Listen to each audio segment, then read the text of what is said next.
So benching Kirk Cousins and starting Michael Penix Jr. is a great thing for both Penix as well as Kirk himself.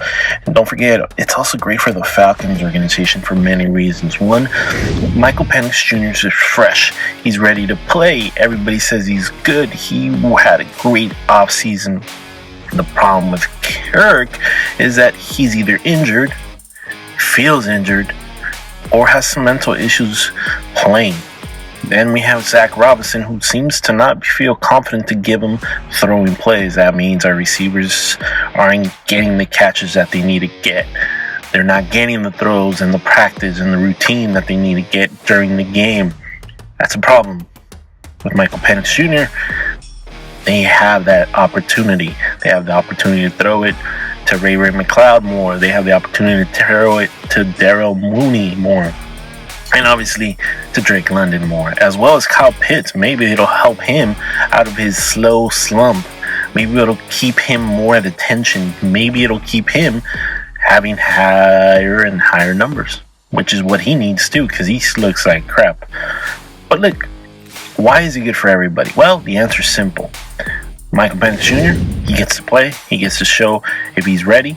He gets to show if he's going to be somebody who can actually play in the NFL. Kirk Cousins, well, for him it's good because he gets to slow it down a little bit.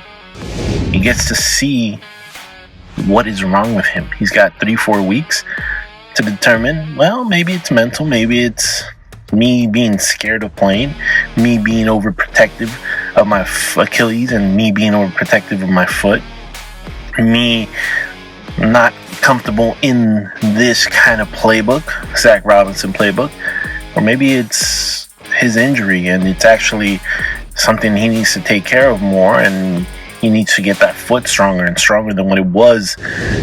Maybe it's time for him to think to retire. But it all depends. Now, if Michael Penix Jr. fudges or he messes up in the playoffs, let's assume he takes us to the playoffs. Let's assume he wins all the following games that are left in the regular season.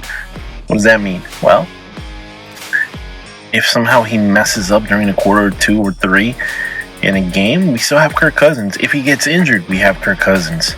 He's benched. He's not like he's bad. He could just pass the ball to Bijan or Tyler Algier.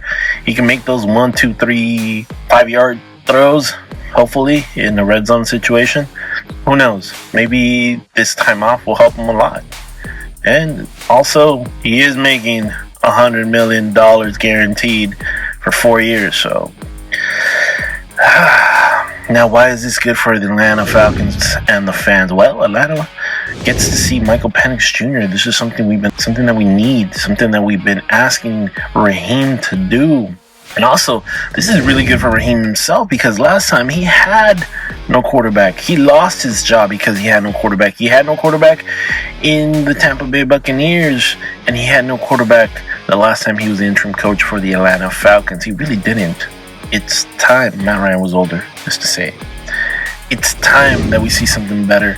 It's time that these Falcon fans, it's time that the Falcon players themselves see more action, more movement, see an actual Zach Robinson playbook that is supposedly as good as Sean McVay's playbook.